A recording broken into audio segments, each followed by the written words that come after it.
Let's unpack this question.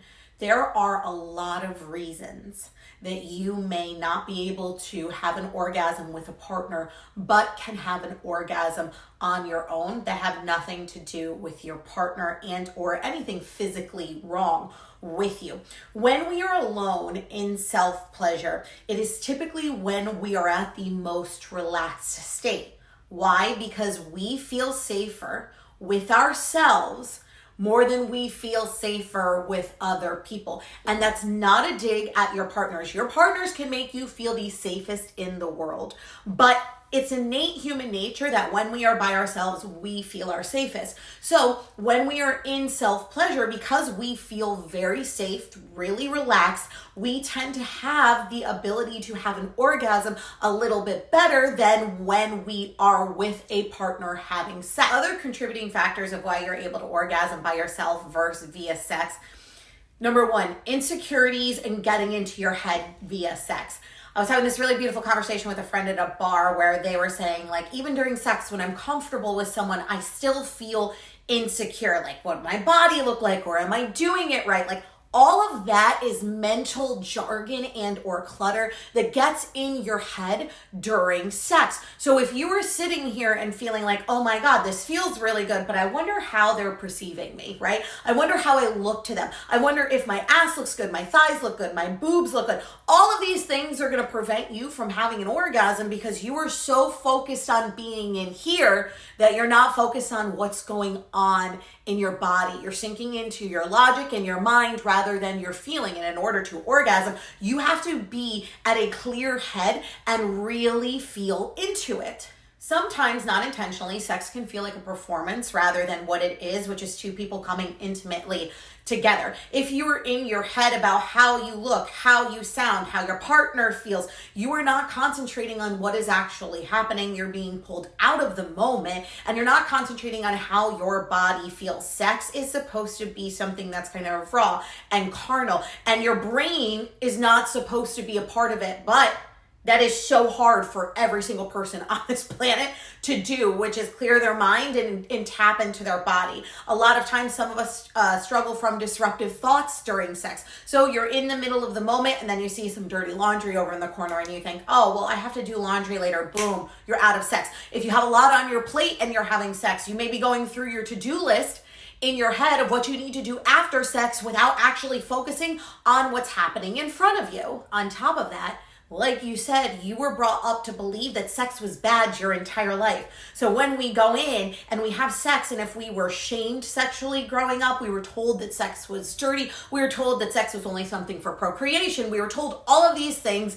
generational societal conditioning, that all starts fucking circulating the second you get into sex. If something starts feeling good and your brain goes, hey, I shouldn't be allowed to feel that, boom, you're pulled out of the moment. So if you've had a lot of shame and like societal conditioning thrown at you about sex, every single one of us has had that. That's more about addressing those issues one by one and recognizing that you are safe in your body. You are allowed to feel pleasure. If you weren't supposed to experience pleasure, why do we have all of these pleasurable things on our body? Pleasure is allowed and it is deserved. And also there's a massive misconception that all women can orgasm via penetration alone. We're brought up in a penetration-focused society, right? So all of us think, okay, well, if I'm penetrated, I'm instantly going to have an orgasm, or that's where I achieve an orgasm. That's not true. Only 18% of women in the entire freaking world can orgasm via penetration alone, which means some women are going to need other types of stimulation in order to orgasm via sex. So if you and your partner are just having penetrative sex, and there is no nipple play, there is no clitoral play, there is no anal play, there is no play besides penetration, and you don't have that ability to orgasm, you are not going to have an orgasm during sex. So it's also about bringing in other types of stimulation so that it can feel pleasurable for you, because remember, every single body is different. And also, reason that you may be able to have an orgasm during self-pleasure with toys versus with a partner is because Toys are meant to give us a type of stimulation that sometimes our partner can't give us. And I don't mean this as a dig, and I don't mean this so everyone starts panicking and being anti-toy, but that's the truth.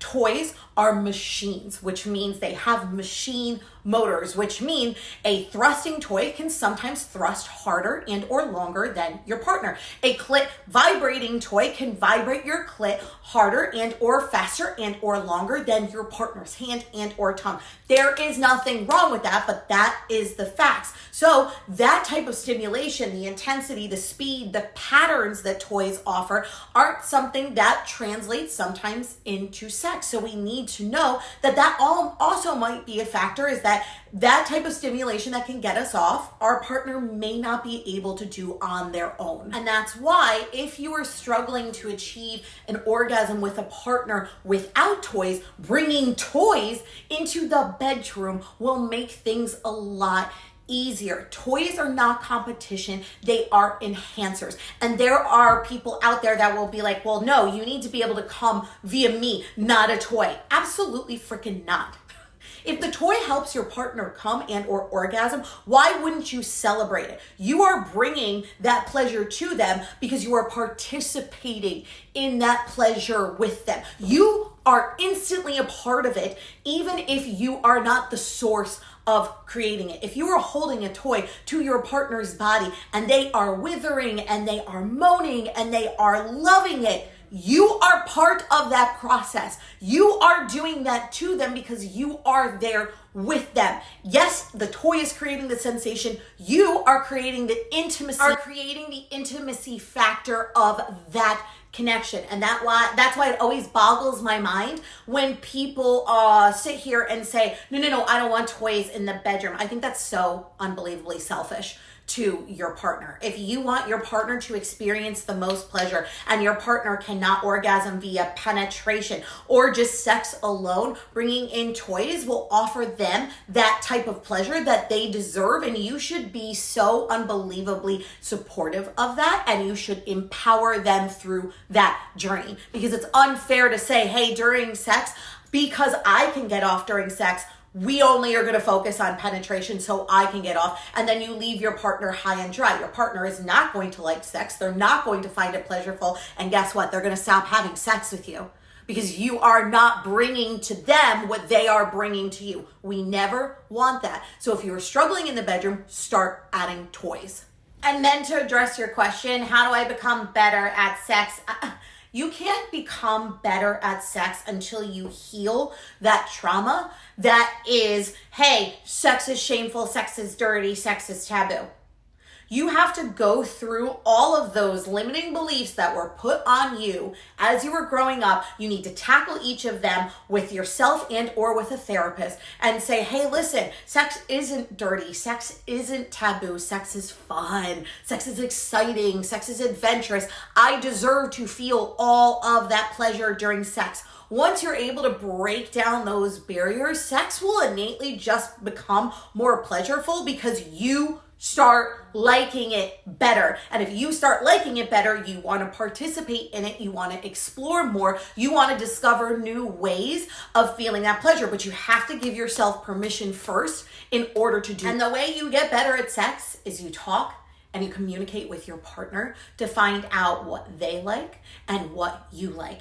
And then you become an expert on their body. But the only way you can be an expert on their body is to actually ask them, hey, do you like this? Or having the conversation of, tell me what you want. What do you want me to do to you? And then they say that, and then you do it. And then you say, does that feel good? And they say, yes, you keep doing it, or you pay attention to their cues. You become the map of their body. And then eventually over time, you remember what they like, what they want, and you're able to give it to them more efficiently with practice. And I know that makes sex sound very clinical, and I don't mean to, but so many people want to be great masters at sex. Being a master at sex starts with communication first. If you cannot communicate what you want, what you desire to your partner, and or you don't know what you want or what you desire to yourself, you're not going to be better. If you've ever had someone that you had sex with and you were like, oh my God, that was the best sex of my life, it's typically because they were paying attention to you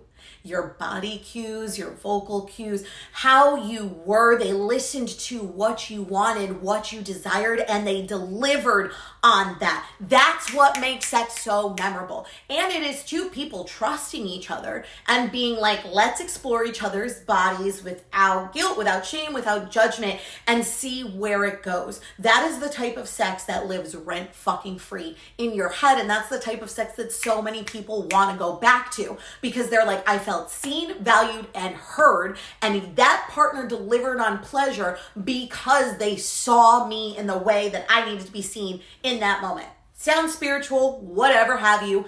It's absolutely freaking true. And more people should focus on that rather than the tips and the tricks and the positions.